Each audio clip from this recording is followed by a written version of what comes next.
Hey guys, this is Lindsay again. This is part 2 to the video that I made about a week ago. I'm sorry this is taking longer to be put out. I just haven't been feeling the best past couple days, and so yeah, comes with the territory of a chronic illness, you know.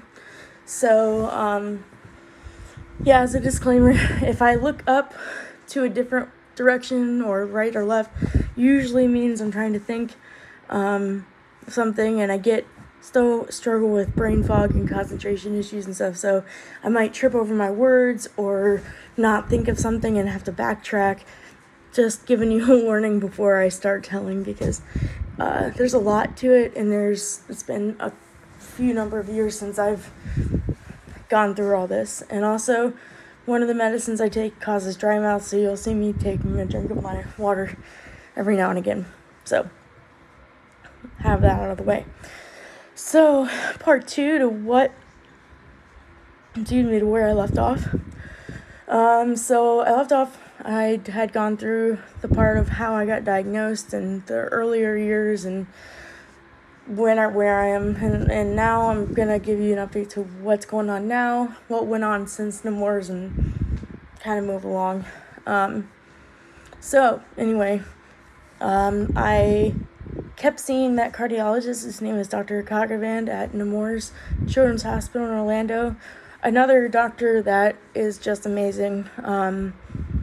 He has a great sense of humor and always made me laugh when I was there, and he's just a phenomenal doctor who knows stuff. And there was one quick story I'll give you a second for quick. I would go there like almost every week in the beginning to be monitored and for treatments and stuff like that. And so all the nurses and the staff and Dr. Cochran and all of them kind of became like our second family because we'd see him so often. And so me and Dr. Cochran always kind of joked around with each other and compared stuff to each other, because one of the things, like I said, I mentioned in the last video, is I did Taekwondo for a long time. I really want to get back to it, but and I'm almost a black belt, pretty much a black belt. And he does Kung Fu, which is, Taekwondo is Korean, Kung Fu is Chinese, and Kung Fu is also kind of a little bit harder physically. So he does Kung Fu and is a 3rd degree black belt, and which is cool. But we always had this little competition type thing saying I said Taekwondo is better than Kung Fu and all this kind of stuff. And this guy, he's hilarious. I sent him in the office a picture of me doing you might have seen it if you're friends with me on Facebook, a kick in Taekwondo, my pretty high up kick that a photographer did. And so I sent that to him to show him just like what I was doing at the time, and see if he'd like it and all that. And he said that's really cool and everything.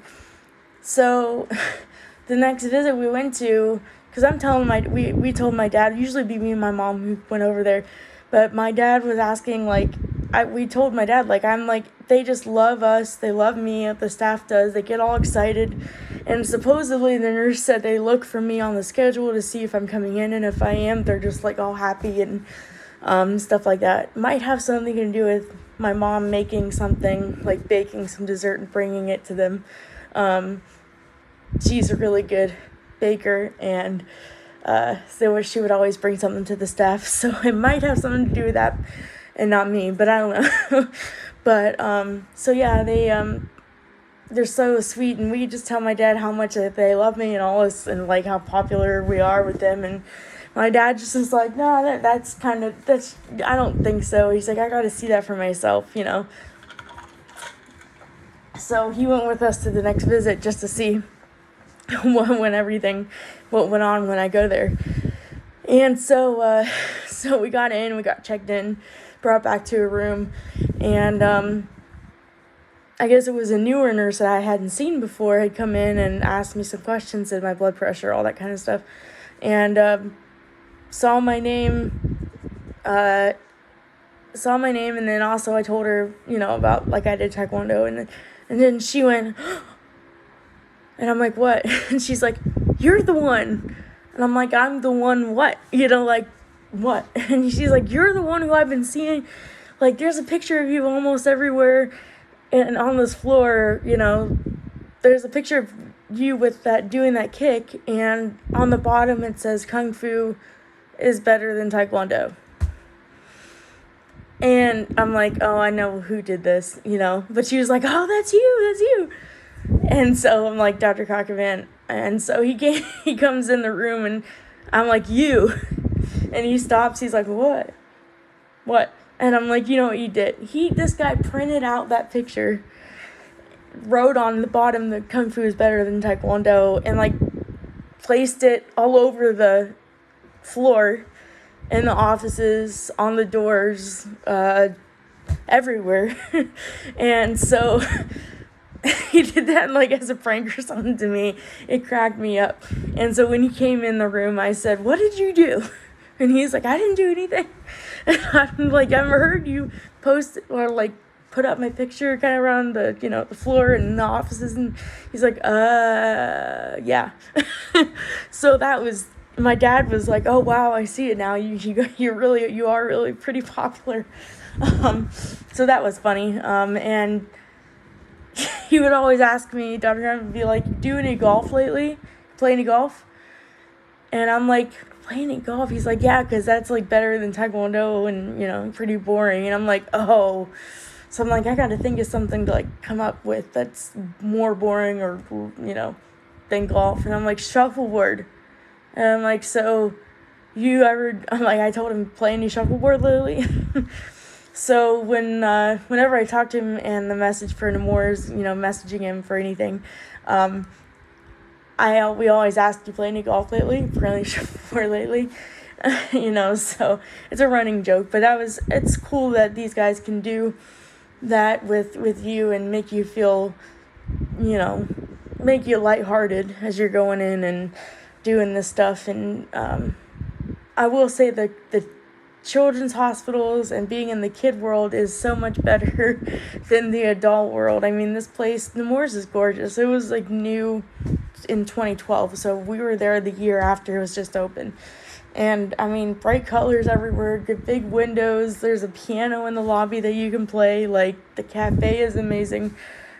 It just was like the best hospital ever. When I was inpatient, you can change the colors of your room. And so when you're driving past Nemours, you can see all the different colors that kids have lit up at night. And so that's awesome. They put so many things in, and that some kids, the nurses says some kids actually cry when they have to leave the hospital because they like it here so much.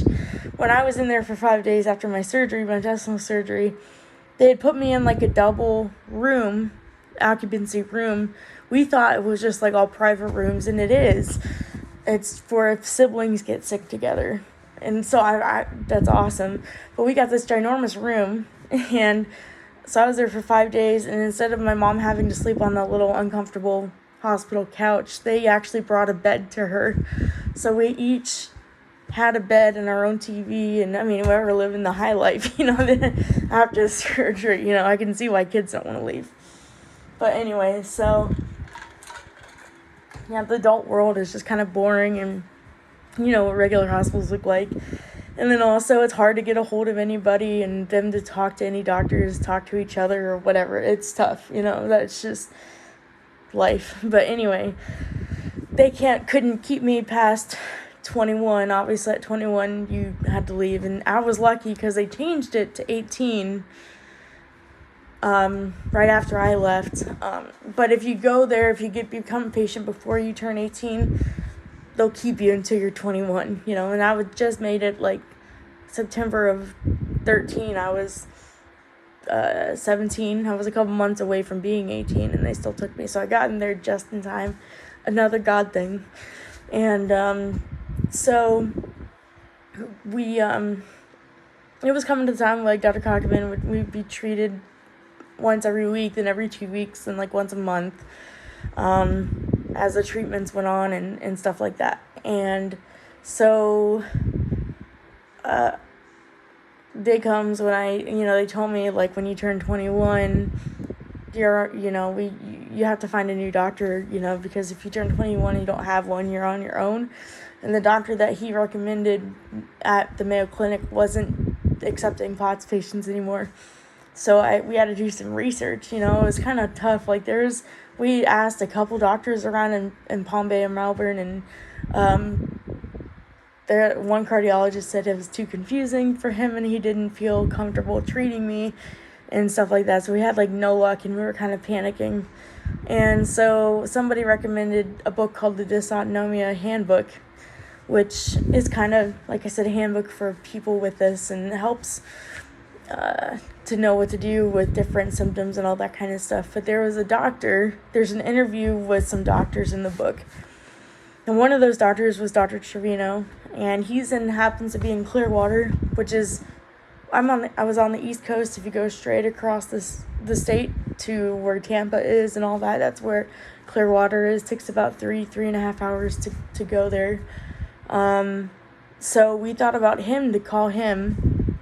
And the author of that book, he was the one to diagnose the author of that book, so it was pretty cool. He's just a regular family physician, but he knows a lot of details about dysautonomia and POTS and everything like that. And so we got in. I thought we had to have a referral and all that kind of stuff, and he said, no, we don't have to. We can get you in soon, like a week or two later. And so it started seeing him a little bit before the last visit with the Moores, and thankfully my cousin happened to live 5 minutes away from my Dr. Trevino's office, which is really cool. And so she let us stay there. We'd go over, because we tried to do it all in one day. We'd drive over there, go to the appointment, and drive back in one day, and that's 6 hours of driving, and it was a lot. So we preferred to go over the day before. We'd stay the night at my cousin's house, go to the appointment, and drive home that night. And that worked for us, That's the only doctor we could find. I think there's one more in the Panhandle in Pensacola. I heard that guy's good, but that's 10 hours away from us, so that wasn't going to work. Although it was kind of hard to go over to Clearwater all the time. It'd be a 5-10 minute appointment and be done with. So it was hard for just a short time. But the first time that we went to see Dr. Trevino, it was a 3-hour visit. This guy stayed in the room for that long to re-explain everything and why everything is, and told him I had migraines and headaches, and he asked me if there's a symptom that stood out and stayed with you through the whole time. It would be the headaches. And he said, do me a favor, lay down flat for me, on the table in the room. I said, yeah. We lay down about 5 minutes. He's like, now just stand straight up and let me know if you feel anything. And so he's like, I'll wait. So we're waiting, just standing there, and 5 minutes later, bam, a headache comes on. And so he's like, yep, that's from the POTS. It's raising your blood pressure, and that's why you're causing, the headache. And it made sense. It was pretty cool. And so that was an awesome visit. Just explaining it to us, made sure we know exactly what it is. He told us a treatment plan that he does. And, and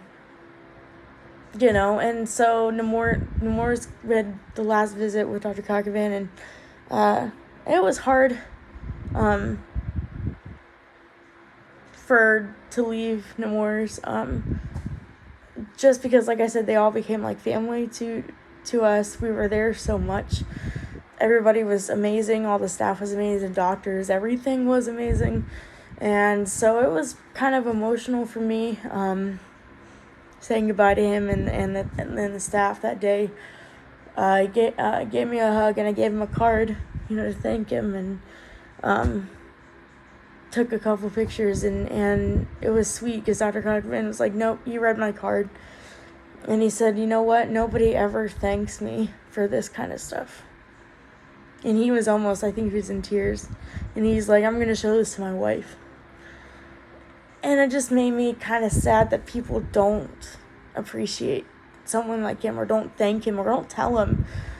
I mean, the guy, Dr. Burns saved my life, and he sort of gave me my life back, because he gave us an answer and stuff like that. So that was a very touching, and, gave me a hug, and he's like, don't cry, which of course made me cry, It was kind of surreal to leave there for the last time. backtrack a little bit. I remember one month we were going in to see Dr. Crackvan, and they said Dr. Burns was around, making his rounds and stuff, and I was asking if I could, because it was like almost exactly a year after my intestinal surgery, so I wanted to get like a year after a picture with him. And so we waited for him, and he came out in the hallway, and I got a picture, and it was pretty cool. And that was the last time that I saw him, like, at all, because he moved up to Indiana after that. But a little fast story on him that I forgot to tell in the last video. One time we were waiting to leave, I had to use the restroom. My mom was out in the lobby, and she had her phone, and she was looking down, and so she wasn't, like, expecting anybody or really paying attention who was walking by. She was waiting for me. And Dr. Burns goes, "Oh, hey, Karen, hey." And he got my mom's attention, And so, they talked for a while, and I came out, and he was talking. He had his hands full of stuff, and he said he was going to a dinner or something with other doctors or something. He's had a meeting or something, and he was already late, but he said he still wanted to talk to us. And he's like, "Did you guys get any answers? What's going on?" And I told him about the pod, and he knew what it was. And he said, "Well, you don't really want answers. Like, you don't want something like that, but you do want an answer. Because, you kind of drive yourself crazy thinking there's something wrong with me. And some doctors are saying, no, it's all in your head or whatever, but something's there." And so, but he said, "I'm glad you got an answer." And he stood there for like 10 minutes talking. When he was late, he needed to go. So that just kind of tells you about the character that guy is sweet. He got my mom's attention first and stuff. And so it was, and stayed there talking to us when he was late. So it was like, I'm sorry, I brag on my doctors a lot, but have a doctor save your life and see how you feel. That's what I tell people. If I talk about it a lot, go through that experience and see how you feel about that. I was pretty dang thankful and grateful. And yes, I do thank the Lord too. So if somebody says, "Well, God did that," and he did. He brought me to the doctors that I needed at the right time, in the right moments, and the doctors, he provided them for me. And so, Dr. Burns was there long enough for me to be able to have the surgery, and then he leaves a year later. And also another cool thing is I had Medicaid and stuff like that back then, and we didn't pay ever. All the visits, all the tests, the hospital stays, the surgeries, all of it, we never paid a dime ever for any of it. And I guarantee you all that stuff probably adds up probably over $500,000 probably, if I were to guess, with all the fees and all the tests and all that kind of stuff. I guarantee it's a lot. And so we thank the Lord that we never had to pay anything. We didn't have to worry about that as we were going in and out for appointments. And that was just a blessing as well. So anyway, I left Nemours. I come back for the final visit, and the nurse is like, "Oh, you're leaving us, huh?" Because I turned 21, and I said, "No, I'm not leaving. You guys are throwing me out. Get it right." She was a joke, but she kind of laughed, and I'm like, "I don't want to go to the adult world, I don't want an adult." And it was hard, to leave that, and it is a harder place to be in is the adult world. It is. I just love the brightness of the kids, even though when I'd go into Nemours, they would always ask me, "So who are you here to visit?" And I'm like, "I'm the patient," because I was so much bigger than all those little kids running around. And they're like, "Oh, okay, never mind, you can go." And if I wasn't sick, pediatric nursing was probably what I was going to go into. Excuse me. I love kids. I love seeing them smile, and I love not in a bad way, and I love just, babysitting and all that kind of stuff, and it sucks that I was never able to do any of that. But anyway, moving on. So we saw Dr. Trevino for about a year. 2017 I started seeing him through, well, actually last year, 2020. I'm sorry, 2 years, 2020, I guess. 3 years I saw him. He started to do Skype visits, which was a blessing, so we wouldn't have to go over there all the time, except if we needed, like, pain medication or anything. I had to be in-person visit with that because of the controlled substance and stuff. So mainly, we were able to do everything and talk over Skype and stuff, which was great.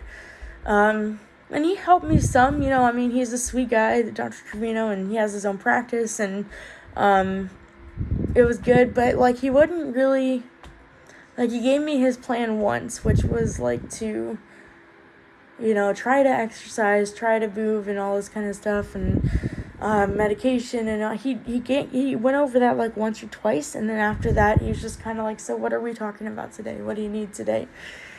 And, one day I was like, you're the doctor, I don't know, and I was kind of he laughed at that, but I was kind of, like, halfway serious, because I don't know what do you want me to tell you. And Dr. Cockman had once told me, like, he was pretty blunt too, as well. Blunt, but, like, good about it, like, not rude. He told me, listen, you got 2 options here. You could, because it was hard for me to follow the regimen that they wanted. Dr. Cockman wanted me to be more active and go to exercise more and stuff. And it's just, we found out now that that's pretty much won't happen. We tried physical therapy for a week and it didn't work. And Dr. Trevino had said that's why it doesn't work, is because your body isn't going to get used to it. It's probably never going to. And that just causes a whole load of symptoms and stuff. And, but Dr. Cockman said, you got really 2 options here. He's like, you can do the treatment and maybe possibly get better, or you can stay the way you are and get worse and not do anything and be on your parents' couch until you're like 30.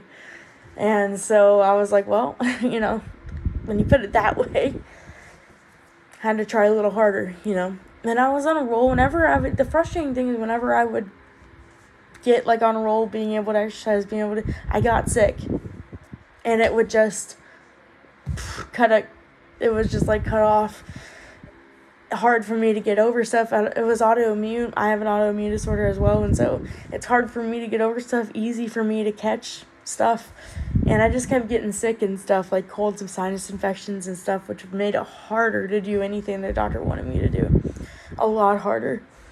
So anyway, I had Dr. Trevino. I don't think anything really major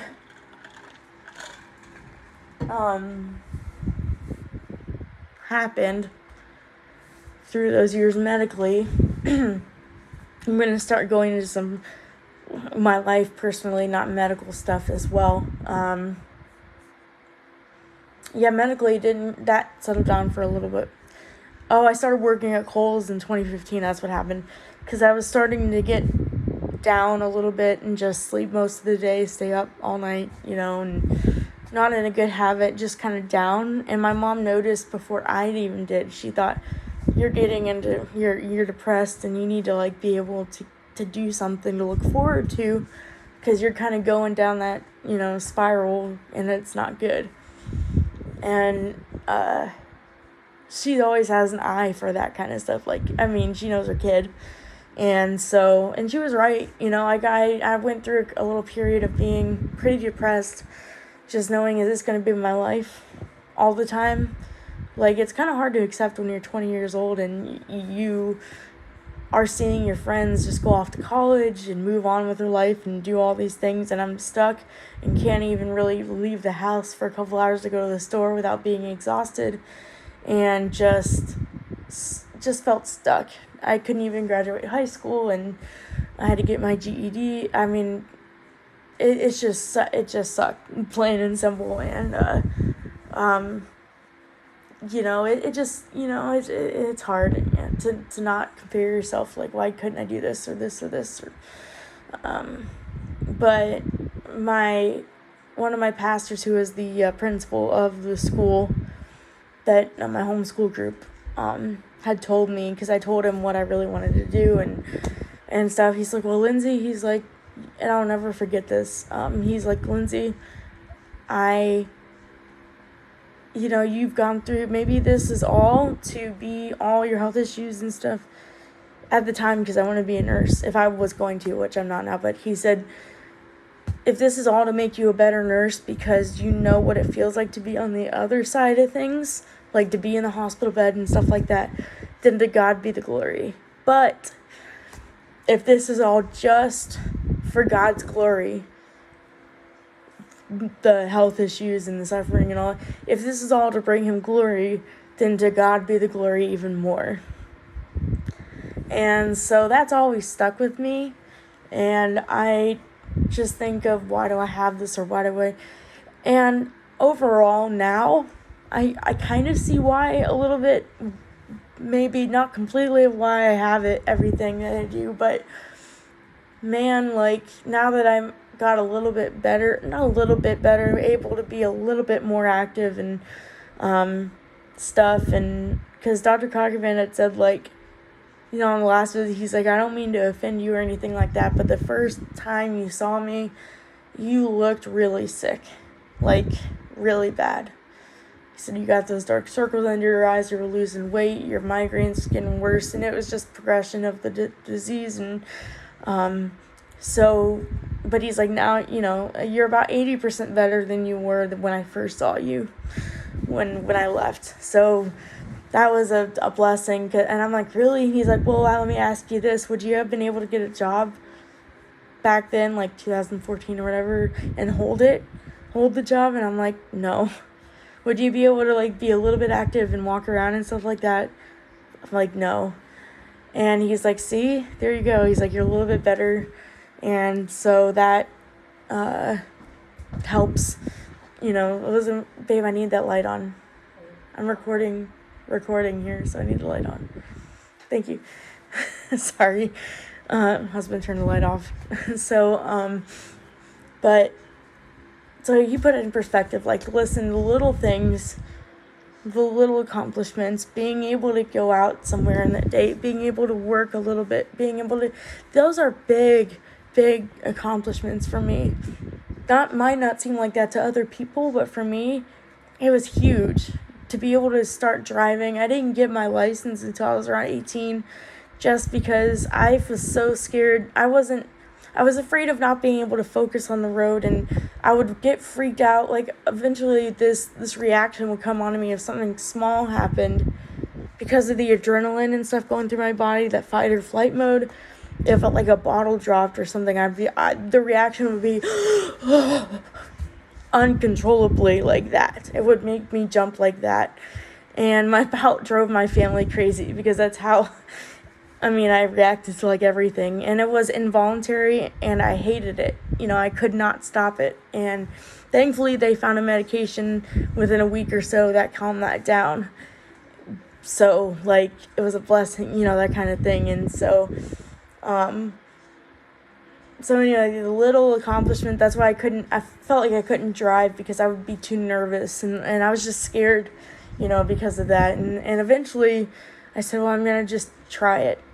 And eventually, after I got the medication and all that, I finally got my license and was able to drive. And that getting a license, a lot of people, my doctors have said, don't have their licenses and stuff like that. And so that was a big accomplishment for me as well. So I take the little things and just not take those things for granted. And that's what I've learned a lot through this, is that the little things, like being able to go to the store, being able to go to church, being able to work, and all that kind of stuff, I took for granted when I wasn't sick. And those little things mean the world to me now. And of course, and working in customer service has also helped me. I was a cashier. It helped me to interact with people nicely, being able to remember that everybody's going through something, and that you don't know that they could be in the worst place in their lives that you don't know. And so being mean or having an attitude at work or whatever doesn't help anybody. There's enough of that in the world already. And so people would always say that they love me, as a cashier, and they would just think that I was like, why are you so happy? This is retail. Like, why are you happy at all? And I would explain that to them, and some people would wait in the line and specifically ask for me, even if there was another cashier available. They're like, nope, we're going to wait for Lindsay. And I'm like, it was pretty cool. And so the little things now, I just knew how I'm not as bad as I was when I was originally diagnosed. I'm not nearly as bad as that, but it's kind of been on a slow decline right now. But anyway, so yeah, the little things, that's one of the biggest things I've learned through everything, is the little things mean the most. And if it's something that you can only do once something a day or something like that, then it's like, that's awesome, and had to stop comparing myself to friends or to other people who are able to do that. They don't have an illness or anything like that to deal with. So, this is just my story and what I have to go through. And so anyway, I going back to non-health issues. I was working through Kohl's for a year or two.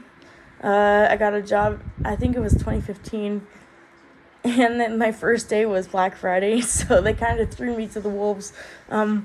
Thankfully, I wasn't on the register yet. I was just like a bagger, but I instantly clicked with them. Everything was great, I loved the team that I had, and my managers were great.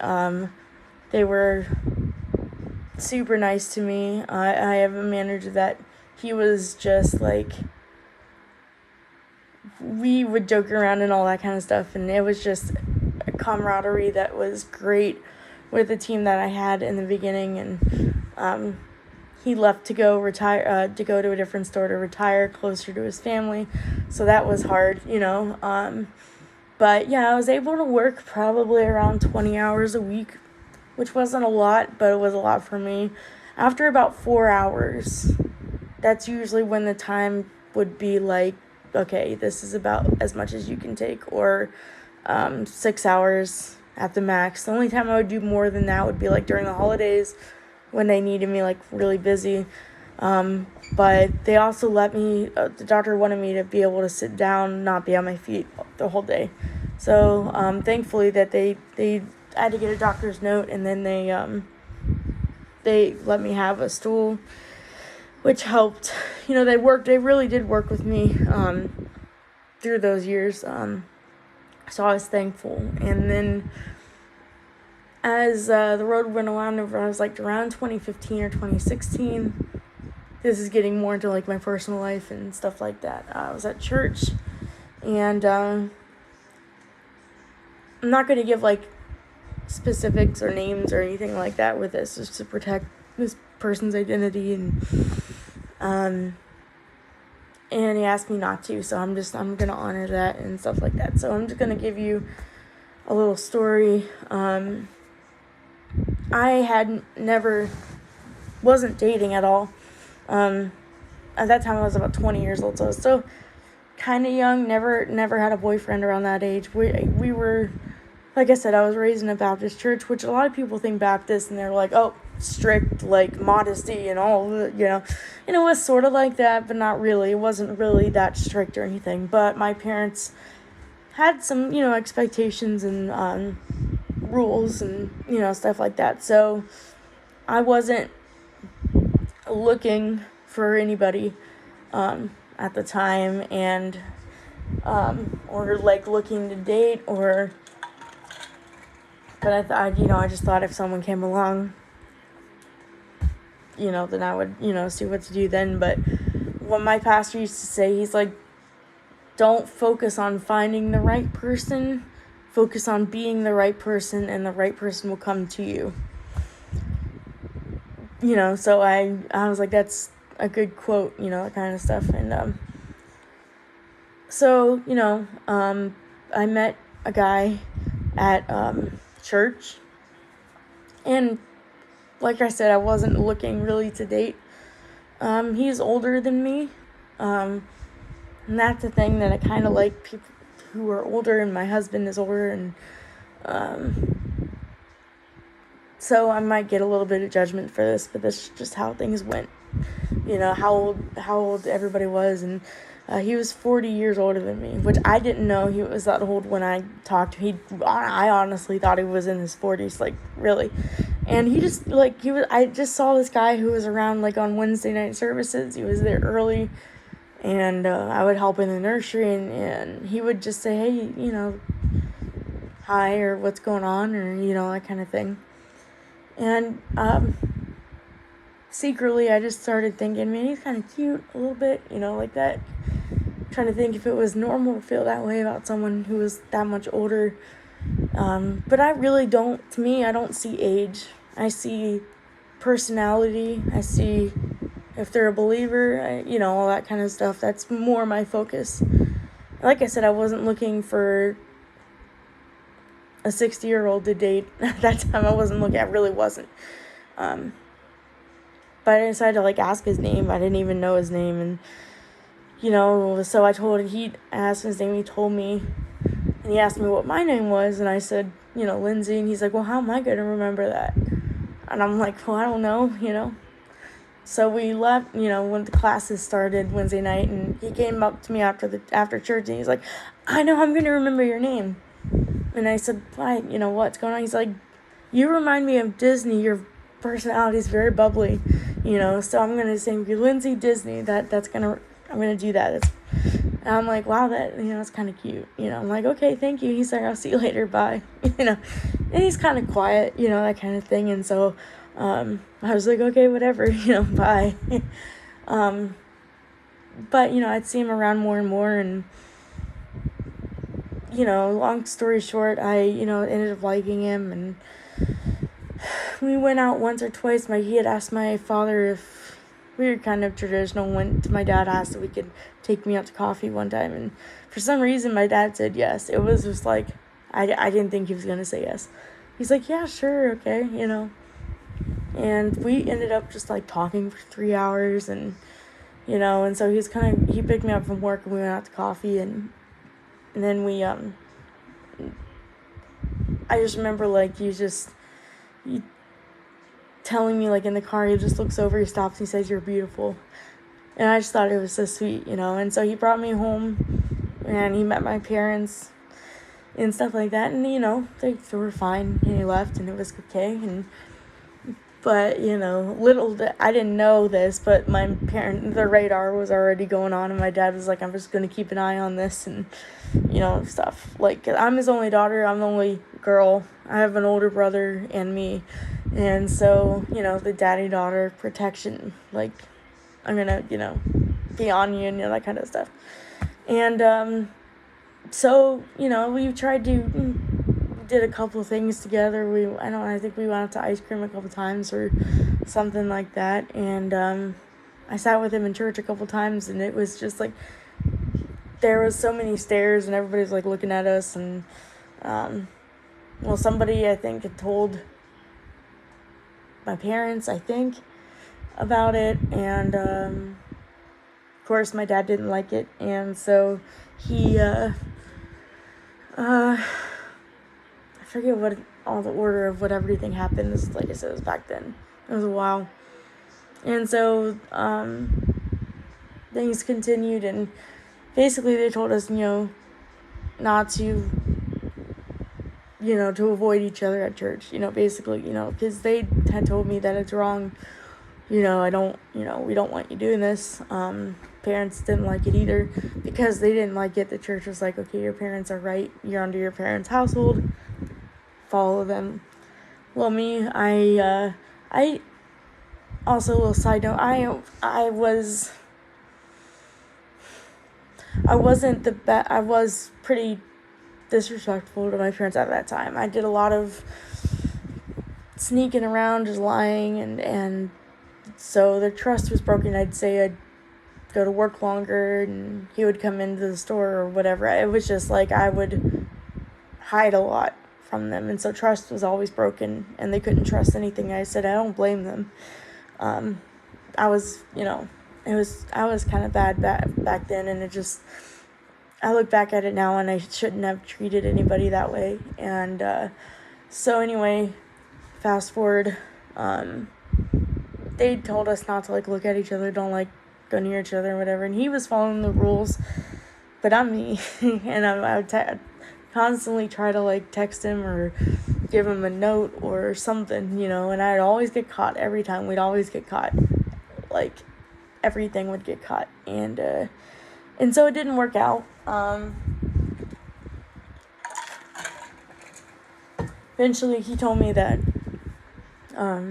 he never really had feelings for me. It was just more of being flattered that a younger girl would like someone like him, which, that hurt, but, it's just the way it was. And so, but during this time, I was in a group on Facebook that was for age gap relationships, and that in turn I was in that group because of this person, and I needed advice and all that kind of stuff on Facebook, and that in turn was how I met my husband now, actually. So if I hadn't gone through all that, I probably wouldn't have met him, my husband. And so that's how I see it looking back, is that was needed for me to learn also what a person who likes you really acts like, and how a man treats somebody, and different. And I'm not saying this other person did anything wrong. He didn't mistreat me or anything like that, but I didn't let it go. I kept pushing him, and it was obsessive, and which wasn't right at all. And like I said, I wasn't right pretty much all the way through this. And so the relationship, everything suffered because of my actions, and the relationship with my parents suffered, and it wasn't good for a long time. And so after everything was over with the first guy, this is beginning of 2019. I didn't have any contact with the first guy for a year or two, so I wasn't going to the church anymore that we went to. I was going to Calvary Chapel, which was in my hometown, and so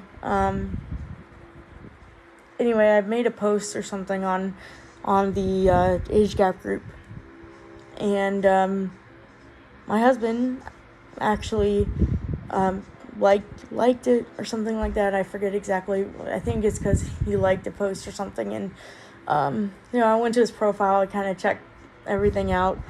He's kind of smiling as we're talking, telling the story a little bit. Crazy how time flies. It's insane. But do you mind if I tell them your name or no? Don't want? Okay, he doesn't want it. Okay, sorry. No, he doesn't. But anyway, my husband, I'll just refer to him as my husband. So yeah, he liked one of my posts, and I just went to his profile, and in his bio it said Christian/Christ follower. And I know, a lot of people throw around the term Christian a lot, to pretty much discover, or to say, could be anywhere from Catholic to a believer to anything when they use the word Christian. So I'm used to that, but when he said Christ follower, it kind of got my attention, because nobody really says that anymore unless you're a believer. And so it caught my attention. But I knew how my parents felt about the situation. We had just gone through everything with the first guy, and I knew that I was trying to mend the trust a little bit, and the parents thought, okay, it's over, no more older men, it's great, but I just kept getting this urge to you need to message him, you need to message this guy, you need to message him, and I'm like, no, I can't do that, my parents are gonna like it, I can't, I just went through all this, and I know how they feel, and they said if you want to date someone like that, you have to get out of her house, pretty much. It was their house, their rules, they didn't agree with it. And looking back, I would have moved out probably first before starting to date my husband. But again, my mom, like, as my mom tells me, young, dumb, and stupid, like, I wasn't thinking about that. But it just wouldn't, something in my heart just wouldn't let it go. Like, you need to message this guy something, just say hi or something like that. So, I did, and it was like, I just told him I liked his profile and with the Christ follower and thing, and obviously thought it was cute, all that kind of stuff, and he lives in Jersey, so I was just like, it was a long distance thing or whatever, and he had said, well, I'm coming down in like 2 weeks to see the Mets play in spring training, which they play in Port St. Lucie, which is about a half hour away from where I lived. And so he's like, I'm coming down for that annual trip. Do you want to get together while I'm down there? And I was just like, I didn't know that he had that planned or anything like that. I didn't know that. That was, to me, a God thing. And so I said, yeah, of course, sure. So he came down for about a week to see the game, and so we decided to go out to dinner. And I had made sure that I drove my parents' car to my work. My brother had his car, so I knew my parents couldn't catch me in that. And I didn't tell my parents, of course. Another thing, going behind their back, but we met at what we call our place, which was Longhorn Steakhouse. That was our first date. And well, actually, he came into my work a couple hours early because the game ended early. And so he's like, hi. Yeah, hi, I'm my name. And he's like, okay, I'll see you later. He just leaves. But it was funny. So we go to Longhorn and we just end up clicking. You know how you can just kind of tell with somebody, the nervousness kind of went away within like a minute or two. And we just felt like we knew each other our whole lives. And so we just talked for 3 hours. We just sat there and talked, and which was really nice. And then we went to Target. I had to get a couple things, so he came with me to grab them. And it was hard because he was going back to Jersey the next day or so. And so I knew, I was like, but I left thinking, did I just meet my husband? Because the connection was just awesome, that kind of thing. And it was just like, so I don't know what happened. And so we kind of stayed in touch, messaging each other and stuff like that. But like I said, I told my mom, and then I was going shopping during that date night and stuff. And so she had texted me and was like, hey, where are you at? You okay? I'm like, oh yeah, I told him I was going shopping. It was crap. So I just yeah, I'm just out, just taking my time, whatever. So we kind of made it, we talked on the phone a couple times, and we messaged each other, and we were trying to make plans for me to come up there, but I didn't know how I was going to get around, my parents to go up there without them knowing anything. And so we just kept talking. We kind of made it official that we were dating in March. And so started dating long distance. So we would just video chat and stuff like that, which, I think is kind of good to do, so there's no really temptation of any physical activities, if you want to know, or anything like that. We just had to really get to know each other by talking and asking questions and stuff like that. So we came up with a plan for me to go up to see him for 3 days. And there is a Six Flags Great Adventure. He lived around there, that area, so we're like, we could go there. And I could tell my parents, I asked my parents if I could travel alone, and they said, yeah, sure, you're 23 at this time. I told them there was a park that I wanted to go to. I love roller coasters. I could ride them all day. And I said I really wanted to go to, up there. And I almost made it. But me, being the idiot that I am, opened my phone when I was wanting to text Sam one time, and I thought he was the last person I texted. So I should just say, hey babe, what's going on? Well, the last person I had actually texted was my mom, and I sent it to my mom. Yeah. And she didn't respond, so I'm thinking, okay, cool. she doesn't know. It'll just blow over. Well, I did it again. Second time I texted her and said, hey, babe, something, whatever. I'm like, well, they know now, And so, of course, my dad's like, so who's this babe guy? And I'm like, well, the deal's up. It was like a week before I was supposed to leave to come up here. And the first question he asked is, how old is he? And he was a little bit younger than the other guy, which was fine. And my dad asked if he was younger than him. And I said yes, which wasn't a lie technically because he is a year younger than my dad. So it was not a lie. But at the same time, he wanted to know exactly how old. And I'm like... I choked and I said he's in his 40s. And so he's 34 years older than me, so you guys do the math. And so I ended up going up there. Looking back, I scared my parents, half to death because all they knew was that I was going up to see a guy that I met on the internet. And that's all. And I told him that I had met him, and I wouldn't have gone up there or up here if I didn't meet him first in public. First down here. And so, but I did, and I knew what kind of guy he was, and I knew he wouldn't do anything, and I'd be in a hotel room and by myself, and like I wouldn't stay at his house or do anything like that, and because we were saving that for marriage, and so to avoid temptation, I wouldn't stay in his house or anything like that. But that's all they knew was, you're going up to meet this guy who's off the internet. And it really scared my parents, and I could see that now. And, but, so I left, and, I went anyway. And we had a great 3 days. It was it was awesome. We knew, we just clicked and went to Six Flags, and I got to meet his family, his mom and his brother, and then we did a lot in that couple of days, and we went to his counselor.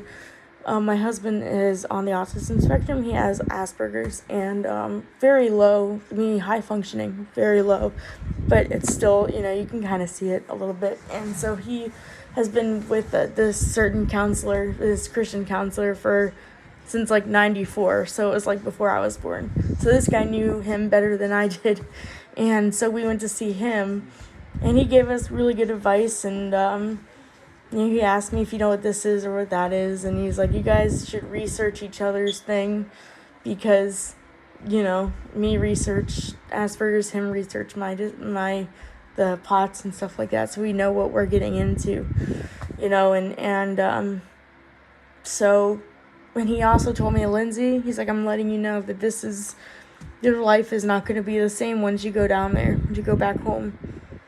Because I was saying I wanted to move out anyway and stuff like that. And he's like, we didn't want a codependent relationship or anything like that. Like, I didn't.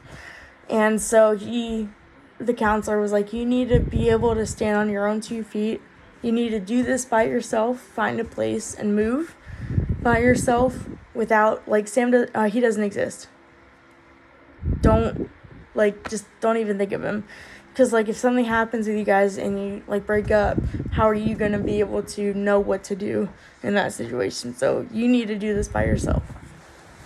And so I'm like, oh, yeah. There's a lot of pressure, and I didn't know what I was coming home to, because during the trip, my dad found out his real age, texted me, and they were all pretty, just upset and stuff. And so I kept getting, like, texts that weren't very nice and stuff that I deserved. But, so he's like, you got to do this on your own. So I didn't know I have no idea what I was coming home to. I thought maybe my stuff would be on the front lawn, allowed in, go somewhere, or I had no clue. So I was so anxious that day coming back, and it was hard to leave him, that kind of thing. And, so I came home, and all my stuff was cleaned out of my room in the garage, and my dad said, you can sleep on the couch now. And so yeah, I cleaned your room out. And so after that, nobody really talked to me for a while. And so I actually ended up moving out the next week because I had found an opportunity to stay with this older lady and her son. They had a house and needed someone to help with the rent and stuff like that. And I was getting disability and stuff like that, so and they would take me to work and feed me and all that, so I did that, and that was a mistake because the guy there turned out to be a jerk and was like cussing me out and just awful, and other stuff happened and all that. It was just crazy. So I ended up moving like 3 times in 3 months, but I eventually ended up renting, because I wanted to. There was one I looked at, this couple. It's like a mother-in-law suite with a house attached to it, and they were renting it out, and it happened to be like right across the street from where I worked, so that was really easy, and it would be really easy to get there. And I looked at it, and it was between me and somebody else, and they had picked, because they wanted a 2-year commitment. I didn't know if I was going to be there in 2 years, so I couldn't say yes. And so they originally picked somebody else, but their kids who met me when I met them, when I went and looked at the place, they wanted me really bad. They said, Lindsay, let's pick Lindsay. Well, they needed to do what's best for their family, so they picked the other person. Didn't work out for her. She ended up moving out. So the landlord texted me and said, hey, didn't work out with the other tenant. We're looking around, but we wanted to offer you the room first because, the kids loved you, and we just want to know if you're still interested. And I said, heck yeah. So it was a really tiny room, but just enough. It was for me. It was enough to stay there. And so I stayed there for about a year. I got to know the family a lot, and the kids just loved me and like my buddies. And I got to, they wanted me to play with them and stuff like that. And it was just, I loved it there. They became another family, like, to me. And so, so that's where I ended. I think it was October 2019. That's when I moved in. And I wasn't in contact with my parents at this time for a while. And I just let them have their space because I figured they needed the space. And I just let them be. If they feel like to talk to me, they can. If not, it's okay. But, so I just was working and doing all that kind of stuff for the year. And eventually, my parents invited me over and let me, talk to them. And I ended up, being able to, realizing I needed to apologize for a lot of stuff that I did. And I would apologize in the past, but I always say, I'm sorry, but you did this and this and this. Well, that's not really an apology. Like Dr. Phil always says, saying I'm sorry but means forget what I just said. Now here's what I really want to tell you. When you say but this and this. And so they didn't trust me at all. Like the apology meant nothing. And so eventually I realized how bad I was acting. And so I ended up, talking to each person individually in my family and sincerely apologizing. And it took some time. I'm happy to say now that everybody loves him, my husband. He's welcome there whenever we go down to Florida. They invite us over for dinner, and all that kind of, it's like nothing happened. Like, it's great now, and our relationship's a lot better. And so, anyway, so yeah, that's what happened with my parents, and I was with these guys, the landlords, for a year, and we got engaged. We were talking about like getting married and all that kind of stuff because the long distance thing was hard. I would go up every couple months. He came down a couple times, but it was more important for me to come up there because if we got married, I would move up here because he works for the state and can't move his job, and I could transfer my Cole's job up there and up here. And so we talked about wanting to get married, and something happened and I made a mistake, so we kind of pushed it back. And some of these, that's kind of more personal. I don't really want to get into that. And so we pushed the engagement back. And, but we ended up getting engaged a couple days before our first year anniversary of dating. And that took some time for my parents to get used to as well. So we got engaged, and we had planned for the wedding to be earlier in the year, but then COVID hit, and so we had to postpone a lot of things. So we decided to get married in October of that year, because we wanted, if you really wanted to wait longer, why didn't you just, when you could really have a bigger wedding, you could have more, why didn't you just wait? And we were just tired of being long distance. We just wanted to be finally, together and married, and, because, I hated being up here visiting him and then going back home and video chatting, and, it just made me miss him every time. It was harder and harder to say goodbye and stuff. So that's what I did. I left in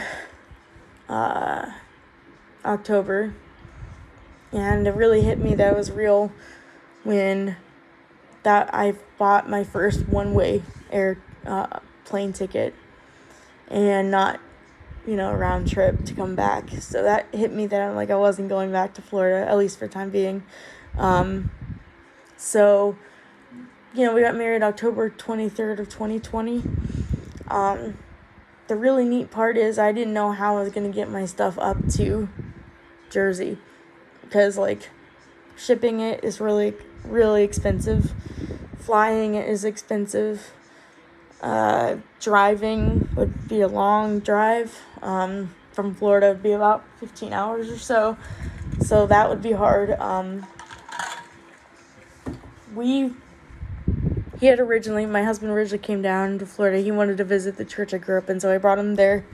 And I told him, I said, my ex is going to be there. We sort of dated the other guy. We sort of dated, did not. We just call each other exes.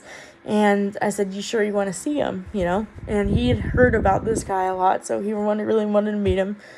And that was, the first person we ran into was him. And my husband and the ex got along perfectly. They were best friends. I'm how do I take this? I don't know what to do, And so one of the best things about this was the person beforehand, my ex, volunteered to, this is just the type of guy he is. He's a sweetheart. Such a nice guy. After everything I put him through, he still wants to be friends and all that. This is amazing, and he said, I'm gonna rent, because it was originally we were gonna drive up with my stuff. He had said he wanted to do that, but he's would probably be easier for you if you flew up there a couple days before and got some rest and stuff before the wedding and all that. And I said okay. So he volunteered to rent, because he had a small car before and my stuff wouldn't fit. So he rented, he got a rental car. It was an SUV. And we packed all the stuff in the night before, and he voluntarily drove up to Jersey. He was going to stay for the wedding. Our wedding was on a Friday, and this was Wednesday or Thursday. He drove up, and he, something came up. He couldn't stay for the wedding. He had to be back in Florida, by Saturday or Sunday or something like that. So literally he drove up, put everything in the apartment. We got to hang out with it for a little bit, went out to eat. Basically, the next day, he had to just turn around and drive right back. And like I said, it's not a short trip. It's probably 12, 13 hours, and just decided, yeah, I can do that. And I'm and then he asked, well, what can I get you for your wedding? A gift. And I'm are you kidding me? I said, that is the gift, that you don't have to get us anything. So it was a blessing. I'll always be grateful. We're good friends to this day.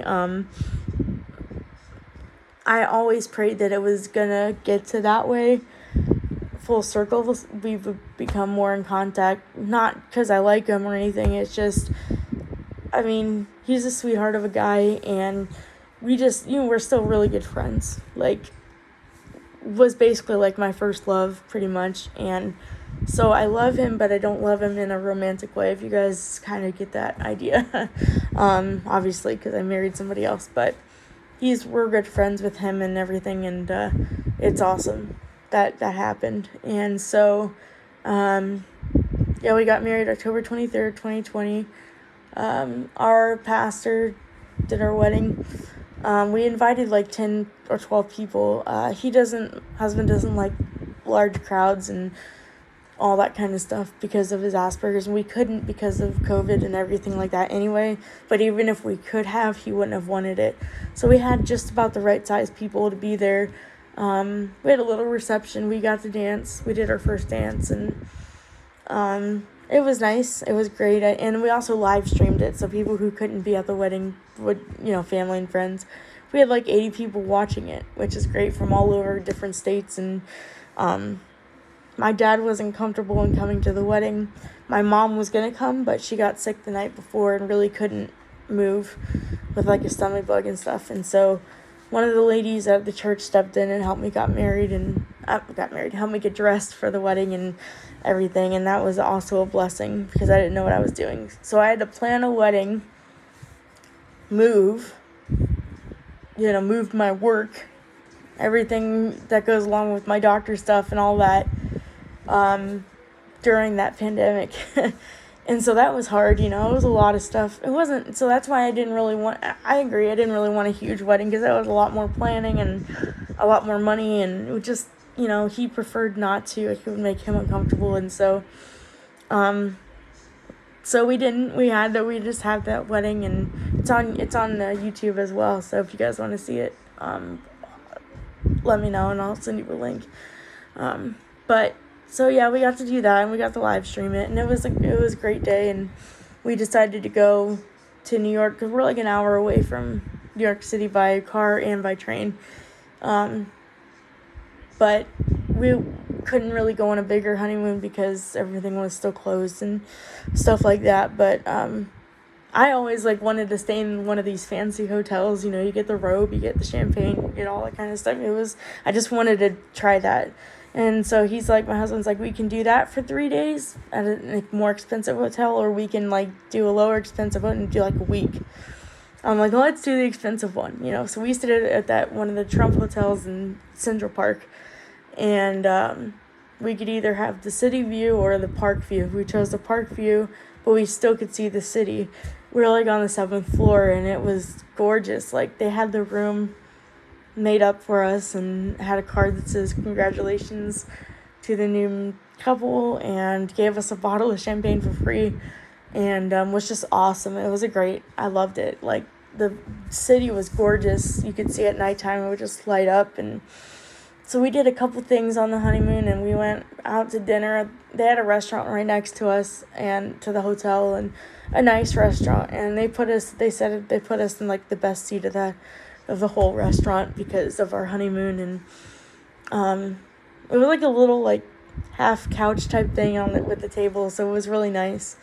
And so we had a great time for a couple days. It went by fast, but we always said if we want to do a bigger trip later, we can. But it was really nice, and it just felt right, it just felt nice. And so, we came back from that honeymoon, and life started. In the first month or two, people were like, oh, honeymoon phase and all this kind of stuff. The honeymoon phase for us had ended long before we got married, just because we knew each other so much, and we didn't live together until we got married. And so we thought we were prepared to move in, it would be okay, and it was fine. But the first few months, man, that was stressful, because he was used to living alone for a long time, and then I came in, and especially with his Asperger's, he has a lot of plans and a lot of I'm trying to think of the word, a lot of routines and stuff. And I came in and just changed his routine, and we were just kind of stressed out because we were adjusting to living together, living with somebody.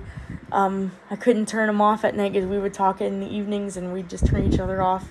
I haven't found an off button yet. Ladies, have you guys found an off button for your husbands yet? Because if you find it, let me know. I can't. I'm just kidding.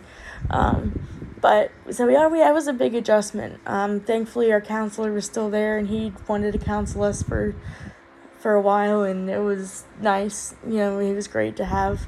And he is still great. He still counsels with us when we need it. But yeah, so the first few months were rough. I transferred my job up here, and I started working at Kohl's up here, which was like twice the size of the store in Florida. It was 2 stories, and it was pretty intense. And I started noticing that how hard it was physically for me. It was getting worse to go in and not call out, because I would call out a lot because of the headaches and just not able to be there. And so I decided to take a little bit of a break for a couple months, just to see if I wanted to go back or just let my body rest for a while, because we weren't able to spend time, my husband and I weren't able to spend time together a lot, because he got off work at 5, and I would either have work that day or the next day. And what happened, I couldn't do anything the day before work because I didn't want to be worn out before work, or the day after I was just exhausted. So they would schedule me Thursday, Friday, Saturday, off Sunday, work Monday. And so I was just zonked out on Sunday, and that's just how it is with a chronic illness. You do stuff, the fatigue level is really high, and so everything hits you. It's called payback. It just hits you after you're done with the activities and whatever. So all day Sunday, my only day off, I would just be in bed exhausted, and so I couldn't go to church, and we couldn't really do anything in the evenings after I got off work because I was exhausted. And he really got to see how everything affected me, and how bad it was. And so I came to the conclusion I was going to just quit then. It was like May or something like that, but then someone's like, why don't you just take 3 months off or something like that, and then come back and see how you feel. I'm like, okay, I'll try it, but I think I know my answer. And the more and more time went on, I realized that I did not want to go back, to working Black Friday, to doing all that kind of stuff. I just did not miss it at all. It was hard, and so it was like, I'm done, so that was hard, because the manager was really great up here, and it was disappointing for him, and he had brought me on the team and stuff like that, and I hated having to tell him that. But my doctor up here said, if you can work a job that's not stressful and not on your feet. Well, retail is stressful, and they gave me a chair, but a lot of times I would just end up on my feet anyway because I'd have to bag stuff and all that. And so I just made the decision, because they weren't paying me. It was $10.50 an hour as well. A lot of places pay $15, and so I wasn't making as much as everybody else, and also my disability paid more than working, and so I'm thinking, why am I even doing this? I did it in Florida because I had to pay rent and food and stuff like that, but up here, he works his full-time job. I get my disability. I don't really have to. So it was hurting me more than it was helping. And one of my doctors had always told me, if it's making you sicker, it's not worth it. And it was. And so I made the decision to stop. And I had worked 5.5 years, which is longer than I thought I would ever do. I didn't know it was going to stay that long. And in the beginning, and the company has changed a lot. At the beginning, when I first started working, it was fun to come into work. I loved my team. I loved my managers. It was great. And it's changed a lot to the business model. All they really care about is signing up the credit cards. And, it's not as personal as they used to be. And it's just different, And so I was at peace with stopping. He was glad with it. And so I officially quit in August last year. So it was nice not having to work the holidays. And because my mom was like, if you wait until the holidays start, that's going to be a really bad time to quit, you know, for like, they're going to lock me into like the holidays, Christmas and Thanksgiving and all that kind of stuff. So I did stop at that time. And it was a great journey. It's needed when it was needed. Like my dad said, it was provided to me when I needed it. Now that stage is kind of gone, I'm in a different place in my life and I can stop. And so I decided to stop, and that's what happened. And so I think there's going to have to be a part 3 to this, because it's about an hour and 15 minutes going, and sorry guys, it's long, I know. I hate that it was so long for you, but again, if you made it this far, thank you for listening. The next video I'll probably cover my doctor up here, finding him, what life is like now, what we're up to, what we're going to be doing, what our future plans are, how everything is, and how it's like living up here and getting adjusted and all that.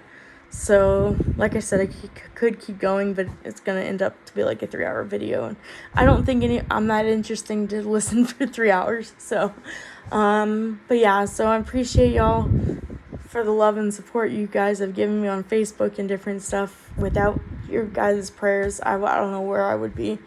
It was great to have a lot of people praying for me, and as I go through this stuff. And so yeah, if you're watching this video, thank you. And would you hit the like button if you did like it? It helps me. And also subscribe.